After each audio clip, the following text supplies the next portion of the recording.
welcome.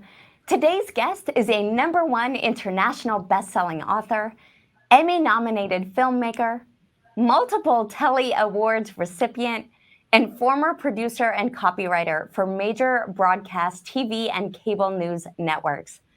Her Emmy-nominated documentary, My Life with Rosie, is about the activism of her cousin, Rosa Parks.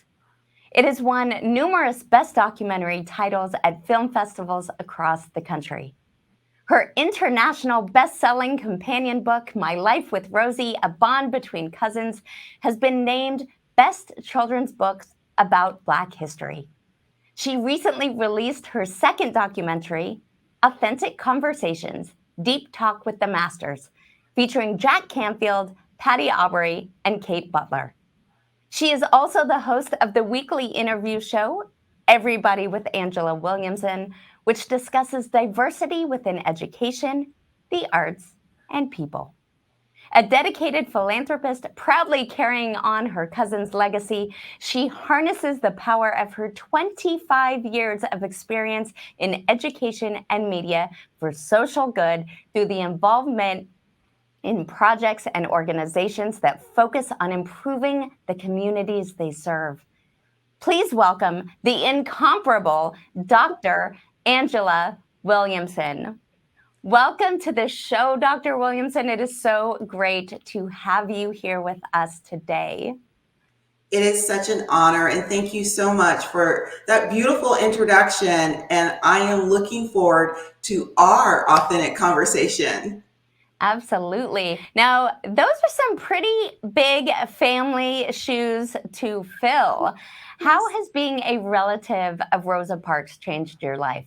At first, when I saw her, I was definitely in awe. If you just see pictures of me with her, my face is just, wow, this is a woman in my history books that I learned about in elementary school, and I'm sitting right next to her. And you don't realize, the things that sometimes our history books, they try to educate us, but they can't give us everything. I was that person. I didn't realize that what I thought I knew about Rosa Parks was just the tip of the iceberg of everything that this woman had done up until the point that I met her, and what her legacy continues to do today. Yeah, I mean, we hear her name in that moment and often forget that there's a lifetime before and a lifetime after. A lifetime of experiences, a lifetime of hopes and dreams and fears, a lifetime of wanting to make a difference or feeling the injustice. So I can only imagine the conversations that unfolded, the authentic conversations that unfolded between you as she shared her story with you. And it's really, this really shows the true legacy of Rosa Parks. Her legacy started with Aunt Carolyn.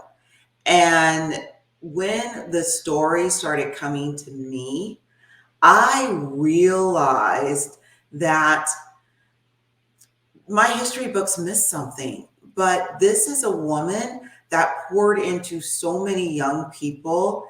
But that connection that she had with Aunt Carolyn is what would really start me to understand that there's more that needs to be written and told about Rosa Parks. And it would take me a long time to do that, but the stories started in 1998 and continued for at least 17 years before I decided I needed to share this story with the world. So take us through that journey of uncovering the stories and the connections. I love that question, or more like statement, but I love it. It started I started hearing little bits of the stories. So this is what happens with every family. We hear histories, oral histories of our family members, depending on where our family members started and their journey to get there. And that's how it started with Rosa Parks, because I want you just to step back and be part of the Williamson family. This is your cousin. So you're just sharing stories about your cousin. Now I'm learning Cousin Rosie. So in learning Cousin Rosie, I started hearing these stories. I mean, the first story was how my husband's grandfather actually helped her financially move from Alabama to Detroit. Because I never knew that. I always wondered, how did she get to Detroit? But it was just sharing over dinner, hearing Aunt Carolyn tell me these stories, and then little stories that would just start to come out over the years. But it really hit, I would have to say, it escalated to something bigger. And March of 2015, it was a really sad day, a sad moment in the Williamson family, because my father-in-law, who is the patriarch, the older brother, he passes away. And when he passes away, everyone has to come to California because we want to say goodbye to our patriarch at this point. And in doing that, Aunt Carolyn and Aunt Alice would stay with me. And at that point, 17 years later, and maybe it's because it was at a time in my life where I was ready to really listen to these stories and realize, and that's when those stories really gave meaning to who Rosa Parks was and the journey that she led. But it also too tugged at me as a mom who has a son who has this incredible legacy, that I actually had a little bit of a talent to tell that and tell it through video. And then once I made that decision, it all started coming together. So it sounds like everyone coming together in California was really the impetus that launched the documentary. You're so right about that. When my father-in-law passed away in March 2015, it was really a dark time for the Williamson family. And we knew at that point we had lost an important part of our family. But with that, we all came together. Because the aunts had to fly out here into California from Detroit and Atlanta. That's where Aunt Alice lived and still lives today. But spending that time with Aunt Carolyn really started to get me to pivot, to realize that these little bits of stories that I had heard over the years, there needs to be something done with them, because I knew for me, it had changed my outlook of how much I already respected Rosa Parks, but I felt her struggle through her entire journey to make human rights an issue for her and to fight against injustice. And then as a mother, it's my responsibility as a mother to capture this legacy. And then the educator in me always comes out and says, everybody in education should know this. And educators, especially because at the time I was an adjunct professor, and I knew that I needed research. And I thought, you know what? This is the time that I can do this research and do the research I want. I don't have to get permission through a university because I'm part-time, and I can just do all of these things into one documentary. I could hit the education side. I could hit the professional side of strengthening who I am as an educator.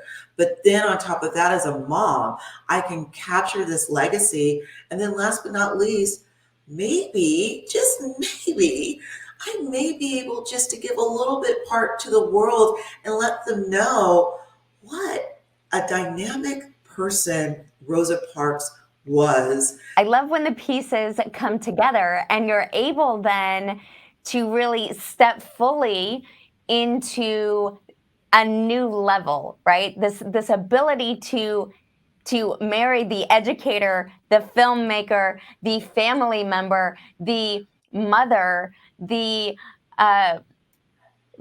person who also had that fire in her belly for social change and for spotlighting injustice and human rights that you mentioned. So what an incredible opportunity to bring it all together and then put it out into the world. So what message do you hope that the audience takes away from My Life with Rosie? Well, and it has happened, and it's happened so much bigger than what I ever imagined. But people really, through this documentary, understand who the real Rosa Parks was and what she stood for. But most importantly, they realize the legacy that Rosa Parks was leaving with her work every time she had an opportunity to work with a young person. And I mean, to find out that she's the one who created and founded the NAACP Youth Council. I mean, that's important for people to know that. Yes. And she didn't just find this, a youth council and leave it. She took that and made it part of her personal mission with every young person she touched, including my Aunt Carolyn, and she had nieces and nephews. I mean, some of those nieces and nephews today are doing this incredible work in social justice as well because of that relationship she had with them. And so, Rosa Parks, in my mind, was the original person, actually putting out their authentic conversations to get people involved, to say, it doesn't matter what your skin color is. It doesn't matter what your gender, your sexual orientation, your religious background. We all deserve to be treated with respect. And she touched so many lives because she kept that mission in her heart. And wherever she went, she poured that out into young people. Is her service and dedication and commitment to young people the reason why you originally wanted My Life with Rosie to go straight to schools? It was. And I just thought this would be perfect. And at the time, I was thinking higher education because that's what I was working in, but then even high schools. So I was thinking maybe secondary education and then higher education, and they can learn more not only about the civil rights movement, but they can learn about what it takes to have a lifelong dedication to social justice, which was who Rosa Parks was. She didn't just all of a sudden just have a seat one day. No, this was something, and people always said, oh, it was planned. It really wasn't, but they think it was planned because people knew she was fighting for this before December 1st, 1955. And then she fought well after. In fact, when she got to Detroit, she thought that she was leaving it. And she really, some of the quotes that I've heard is that she said, the struggle continues. So she never walked away from it. And I think that's what I wanted people to get and the students to get, and not just the students, but the educators as well, to have those conversations. In fact, the first documentary, which has yet people to see this because it was for education, at the end of each segment had I think it was think, or stop, think, and act. And it had questions, thought-provoking questions that instructors, professors, teachers could stop it right there, ask that question, and they could have those conversations. And that was the first version of the documentary. But that's not the documentary that ended up in the film festival circuit, because when I was done, the editor and the original composer and Dr. Jean Theo Harris, who I based a lot of the knowledge on for this documentary on her book, The Rebellious Life of Mrs. Rosa Parks. Said this should go to the film festival circuit. But if you're going to do that, there's no way that the film festival directors will stop it and have these conversations. And so I'm like, well, then what do I need to do? They said, you just need to take that one portion out and then see about trying your hand at film festivals and see what happens. So, what made you say yes to that?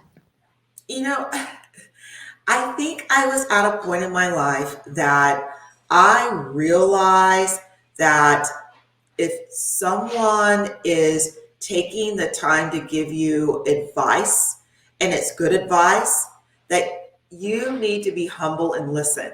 And that's one thing that I learned about Rosa Parks. What I realized was this woman is so humble. And there's a humility that always surrounded Rosa Parks that I really was able to see that when I was interviewing Aunt Carolyn and her friends and Dr. Theo Harris, that I realized that if I wanted more people to learn about this story, I needed to be humble as well. And luckily in my life at the time, there was a lot of things happening that I had no way but to become a humble person. And that was really, that humility allowed me to listen to this advice. And that was the best advice I had ever been given up until this point, because it literally is taking that advice that has opened up every door to even me talking to you today. Amazing. We started the conversation by me saying those are some pretty big shoes to fill. And seems that you're doing that quite gracefully, quite powerfully. It's so beautiful because you are changing the narrative. That's really what it boils down to, is you're changing the textbook snapshot and bringing it to life, adding the nuances, adding the color, adding the layers of the journey, the all of the things that take it from being a snapshot to this 3D, relatable, identifiable, imaginable, magical woman who really has changed history. And so I love that you're taking that one step further and changing the narrative. So you are adding the depth and the breadth to her, which is incredibly powerful because especially in social media, especially in the microwave culture, the instant gratification culture, the everything in these bite-sized snapshots, for you to give the depth and breadth, for you to add the color and the dimension and be expansive with who she who she is, who she was, who what her legacy is, what her life experiences were, what her messages were. They're still relevant today because we're still on this human journey. Yes. Race is still an issue. Socioeconomics is still an issue. Access to education is still an issue. Access to transportation is still an issue. Access to equality, or the fight for equality um, and justice, is still an issue. So she's still relevant because these issues are still here in our world, and they're very much still current. I mean, we've seen that over the last few years in particular, right? We've seen a lot of, whether that's the Me Too movement, whether that's George Floyd and Black Lives Matter, we've really seen Rosa Parks come to the forefront. Maybe not by name, but by message, by impact. It's a beautiful, beautiful thing that you've got the documentary, you've got the book. that you are now really facilitating and creating authentic conversations, not only with your second documentary that you just released, but also with the nonprofit that you have founded. Yes. So, talk to us a little bit more about that. Over the last 6 to 8 months, with the new documentary that's been produced, Authentic Conversations, Deep Talk with the Masters, I realize that we need to have more authentic conversations, not just about race and social injustice and gender equity, which is really important. But we need to have authentic conversations about mental wellness as well. All of these things that I know that it was important to Rosa Parks. I mean, what people don't realize is that Rosa Parks was a vegetarian because she had so many issues and so many elements that she realized the importance of not only just wellness, but of mental wellness as well. And so when I started when I decided that, you know what, it's time. And I think it was my inner Rosa Parks because, later in her life, she started the Rosa and Raymond Parks Institute for, I believe it was like social empowerment. And it's in Detroit. And even though she's not here today, she has an executive director that's running that for her. And I realized that maybe it's time to move into that next part of my life and start this nonprofit because not only do I have these documentaries, but remember I told you that really the first documentary that I edited, My Life with Rosie, that never even made the film festival circuit because it has those questions, and it's called Stop, Think, Act. It has those questions at the end to generate these authentic conversations. That has yet to be released. And so I have that. I have this phenomenal documentary with Jack Canfield and Kate Butler and Patty Aubrey that talks a lot about mental wellness and healing there. But there's another thing too, is that we talk a little bit about gender equity as well in that, because Patty Aubrey, I didn't even know this until I researched her and talked to her, but she was a CEO of $1 million company. And that's important to note. And so there's so many ways that we do that. So what I'm hoping is, my mission is to create media content that continues these conversations, but also empowers people to take action, just like Rosa Parks did on December 1st, 1955. But she did that before December 1st, well after, with her relationship with Aunt Carolyn. Aunt Carolyn continues to do that today. Jack Canfield does that. Patty Aubrey and Kate Butler. I want to continue to bring these types of people into the forefront so we can continue to have these kind of authentic conversations. And there's so much more to be done, even with the children's book. I mean, in the summer, Ellen Harper and her son is Ben Harper. We are going to go into the studio, create a video with a song that was made popular during the civil rights movement, and put that together with this book and come up with some type of animation / video to get the word out there to children, get them singing about having these authentic conversations, and to keep Rosa Parks' legacy going.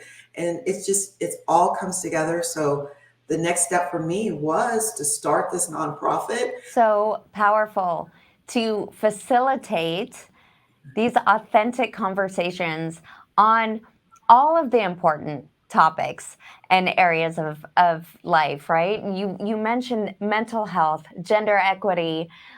We've got discussions that are needed, authentic, deep conversations, conscious conversations that are needed on so many things in the world, because that's how we see each other. That's how we hear each other. That's how we see possibility.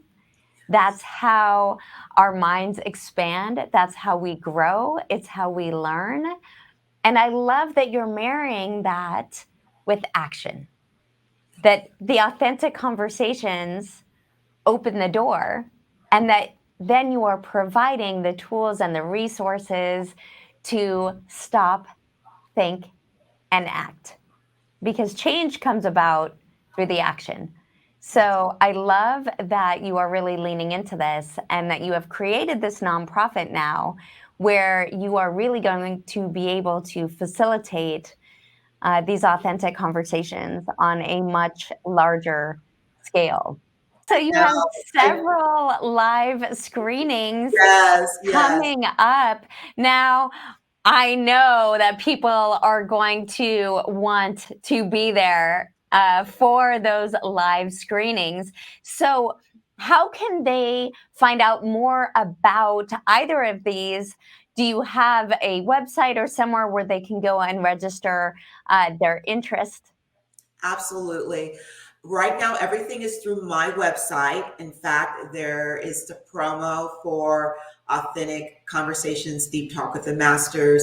All the events are listed on that website as well. And because we are still finalizing all the details for the premieres on the East Coast and West Coast, at the very bottom, they can contact me and be part of my email list. And I will email them the information once everything is finalized. Amazing. Now, you also mentioned possibly needing some help to really get the message out there, right? To get this documentary out on a global scale. So, if somebody wants to partner with you or help you with that, should they also go to your website? Absolutely. There's a way that you can, financially support the website. There's a GoFundMe there, but also too, another way to bring in funds to help, pay all the people who's been so wonderful to me to, they are charging me, but they're waiting for me to get the funding to pay them. There's other ways to do it too. After the East Coast and West Coast premiere, live screenings is another way too. So if there's someone out there where they know there's a theater that hosts a live screening, I'm looking for those as well. I mean, because that's another way to support this documentary, not only get the message out, but to support the wonderful people that are sharing their talents with me right now, just so that I can get this out there. I read an article, and it was by the Gallup poll, that said that emotionally we are not at the same levels that we were at before the pandemic. And people right now, they want inspiration. They want inspirational interviews like Jack, Katie, and Patty give. But most importantly, they need inspiration so that they can move forward. And I think a lot of people right now feel it's so hard to move forward. And that's why I knew I needed to do one documentary with all three of them together, because they're so impactful that you have no other choice after watching this documentary but to move forward. Absolutely. So people can contribute financially. They can contribute by reaching out to host a live screening in their town. They can reach out to you to find out the details about the East Coast premiere or the West Coast premiere and how they can purchase tickets to attend or to help you promote. They can also reach out to you if they just want to help you spread the word. This is such important content that you are creating, and the fact that you are not only creating this powerful content, but coupling it with the ability to take action. To your point, that's really resonant right now. People, after 2 years in the pandemic and all the things that have happened over the last few years and all the things that are currently happening in our world, you're exactly right. People need inspiration. They also need to know how they can act. They need those tools and resources. And so I thank you for listening to the whisper within your soul. I thank you for stepping up and heeding that call for My Life with Rosie, for the children's books, for the authentic conversations that you are facilitating, and for the nonprofit that you have founded to continue the work that you're doing. So, as we begin to wrap up, what do the words authentic conversations mean to you? That is such a wonderful question. With authentic conversations, I have personally experienced a shift in everything that I do. And I know that they come from deep in a person's soul. So when you're able to have that authentic conversation, you have to be ready to shift your thinking, shift your actions, and be ready to pour back into the universe from that conversation. And that's what that stems from. But it's all a part of leaving our legacy. One quote that I will remember from My Life with Rosie was from Pastor Early when she said, we're not all going to live forever. It would be nice, but we're not all going to live forever. But what will live forever will be that legacy that we leave. And that legacy that I have been able to capture, and I feel so honored to capture, about Rosa Parks and my Aunt Carolyn and the ladies that have helped Aunt Carolyn and Jack Canfield and Kate Butler and Patty Aubrey, has been because they have given me a moment of their time to have an authentic conversation to help everyone who listens to shift, to leave their legacy in the world. And that's all I want to do. So, taking that one step further, let's imagine you've come to the end of your life best lived. You've created and facilitated countless authentic conversations. Your books have changed generations of lives. Your documentaries have rewritten the history books. What do you want them to say about you? That Dr. Angela Williamson lived the best life, stirring the pot of all of these authentic conversations to change just one life, then my life has been complete. And so it is. Now, you've shared your website, but how else can people connect with you? How can they support you? How can they find out more about your upcoming projects and your services? Well, I am all over social media, and you can actually get to a lot of those through the website. So I make life easy for you. But if you want to follow individual projects, Facebook. I love using Facebook for my pages. Authentic Conversations, Deep Talk with the Masters has its own Facebook page. So does My Life with Rosie, the documentary, and My Life with Rosie, A Bond Between Cousins.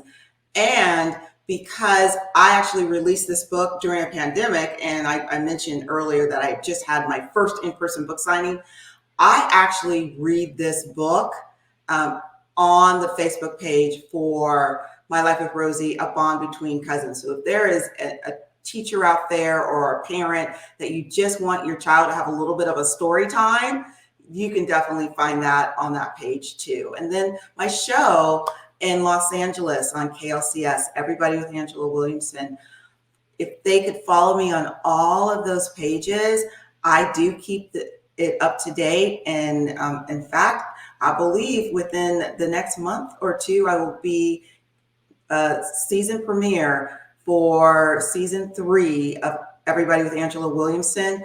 The first interview on that with that season is Jack Canfield. Amazing. So what's next for you? Oh my goodness. I wish I could say oh, I'm going to be relaxing on a private island somewhere, but I'm not yet. There's just so much to do here, and I'm so excited about the new documentary. But my summer will be spent and not only going back into the studio per se with the children's book. Ellen Harper has graciously agreed to record a song. It's called The Back of the Bus. Harry Belafonte originally recorded that. It was used in the civil rights movement. She's going to record that song just for this children's book. So we're doing a collaboration there. We're still in the pre-production phases of it, but I know we're going into the studio, which I'm so honored to have a person like Ellen Harper doing that. And then also in the summer as well, one of the things that I wanted to do is I've always been a fan of Guidepost magazine. And so I am, now that I have this nonprofit, I will start production with, I have my cousin who's a wonderful creative director. We will be launching an Authentic Conversations magazine, and we will start laying that out in the summer as well. So there's a lot of different pieces going on with this new nonprofit, and I just hope that everything that I'm doing, at least with my one little life, I hope that I'm able to make a positive difference in so many other people's lives. You already are. And Thank I you. have no doubt that you will continue to do so. So as we sign off, any parting words you'd like to share with the audience? I'm just so honored to be part of this space with you and with your audience, because it's when I'm able to be in spaces like this, it uplifts me and it gives me the motivation to continue to move forward. And so I am deeply honored and thankful to be part of this space with you. Likewise. Thank you for all that you are doing in the world. Thank you for how you are showing up. Thank you for how you are keeping history alive. Thank you for how you are changing history and impacting generations to come. It has been an honor and a privilege. I cannot wait to see the live premiere, the in-person premiere. Count me in. I will be there with bells on. I know it is going to be phenomenal. Thank you so much for spending this time with us today. Till next time.